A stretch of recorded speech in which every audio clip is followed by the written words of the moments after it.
a lot of hoopla, a lot of noise. You don't really hear this often around these Patriots. So what do you think of it all? Let's get right into it. Let's chop it up.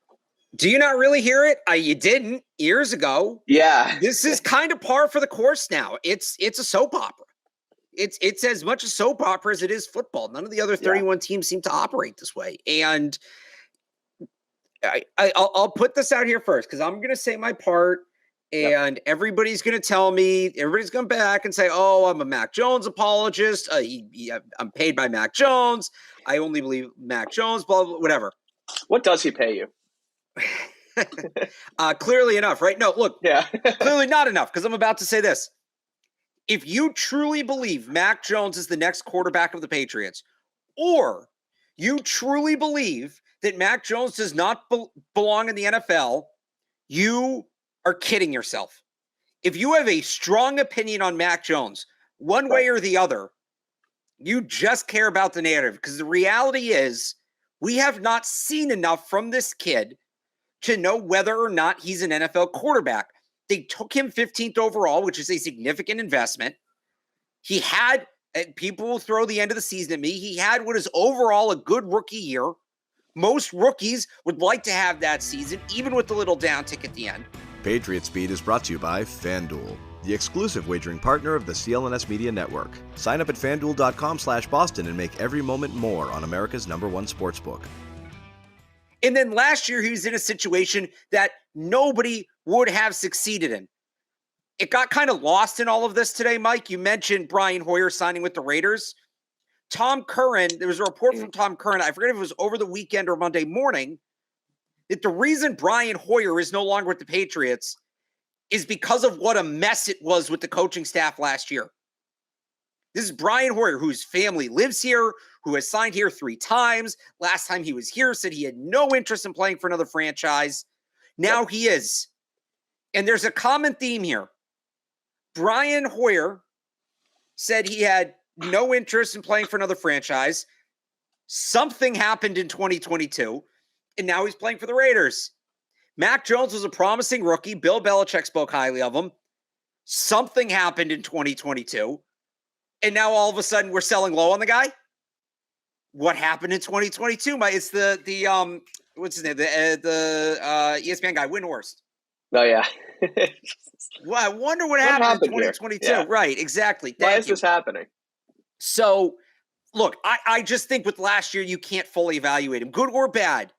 Right. You can't. And you bring Bill O'Brien in here as a guy who specifically should cater an offense to Mac Jones. Robert Kraft has spoken highly of him, yet we still have these trade rumors out there because since the end of last season, the Patriots have done everything they possibly can to throw Mac Jones off track. To throw their young quarterback off track. Because when I say it like Mac Jones, it gets people a certain way. This is the kind of thing that we used to make fun of the Jets for, the Browns for, the Bills, the Bears, all these teams that went decades without quarterbacks. It's things like this. And then some, because none of them made a defensive coordinator or the offensive coordinator. When you draft a quarterback in the first round, like the Patriots did, the blueprint, and it doesn't have to go this way, and it can't go this way for every team that drafts a quarterback in the first round. But the blueprint is supposed to be year one, figure out is make sure he's an NFL quarterback, right? Did you get a guy who could be a guy, not the guy, but a guy. And I would say they checked that box in 2021. Yep. Second year, can you make the playoffs? Can you just, all right, you know you have the guy, now you invest some pieces around him because you know you got that box checked. Here we go, right?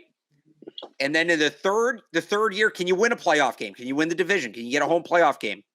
And then the fourth and fifth years with that quarterback on the rookie contract, that's your real championship window. Land. That's right. That's like, all right, here we go. You know, we fully built around this guy. We invested a ton of money in our roster with the cheap. You know, the cheap contract's going to run out soon. We gotta win here. That's what it's supposed to look like. The Patriots checked years 1 and 2. In year 1, they were actually ahead of schedule with Mac Jones. Think about that. Yep. They were ahead of schedule with Mac Jones. And they've undone it all in about 10 months. And again, you know, there's people saying, is Florio right? Is he not? Mark Daniels does a very good job. Yep. I don't think Mark Daniels would say something that he didn't hear. So, agreed. But whether it's out there or not, the story of the fact that it can even be put out there, 100%. a year after you made the playoffs with the rookie quarterback, which I don't think people realize how rare that is. And there's a couple things here. I don't think people realize the extent to which this goes. The real story is a year after making the playoffs with a rookie quarterback, and that's not to say the rookie quarterback made the playoffs, but Mike, it is really hard to make the playoffs. You surrounded the guy with a rookie quarterback. Right. It's about the entire roster and the coaching staff and all of it. A year after making the playoffs with a rookie quarterback, the Patriots aren't just looking to trade that rookie quarterback, former rookie quarterback, and sell low on him. Mike, trading Mac Jones at this point is blowing it up. Right. Unless they're going to go. And you didn't even sell high on the guy. You're selling low as can be. Now, look, it's one thing if it's like, hey, they're like almost there with Lamar, but they have to trade Mac to make it work. That's one thing. Right. That's not what this is. If it's Lamar, if it's Aaron Rodgers, fine. I don't think any of those options are on the table anymore. If you're trading Mac out of spite with no replacement plan, just we need this kid off our roster, you're hitting the reset button. I've said this before. All those guys that are on 1 and 2 year contracts, Kyle Duggar, Matthew Judon, Josh Uche, Ramondre Stevenson, they're all now expendable because you have to reset that window. Now you have to go get a quarterback again. Because I'm sorry, it's not Bailey Zappi. Right. Or look, it might be Bailey Zappi, but there's as much or better of a chance. There's as much or better of a chance as Mac Jones. But Bill can't get over the fact that Mac didn't like the coaching, and maybe he called around to other coaches. The issue there isn't Mac, though, Bill. The issue is, why did Mac Jones feel he had to go outside the building and get those answers? Because they didn't exist inside the building. So, again, to go back to the point, a year after making the playoffs with the rookie quarterback, they are ready to go back into the quarterback carousel and hit the reset button. That's not how this is supposed to go. That's a major indictment on the organization, on just organizational decision making if you have to do that. During the season, I said it, Alex, about the decision that Belichick made to hand the play sheet to Matt Patricia. The butterfly effect that has come with that continues to make it the single worst coaching decision he has ever made. I had this thought earlier today, Mike. All of this so Josh McDaniels could go ruin the Raiders. Yeah, right? I mean, again, you had it in-house, right? Mac's first year, rookie contract, the whole thing you just mentioned. Josh leaves, as he should.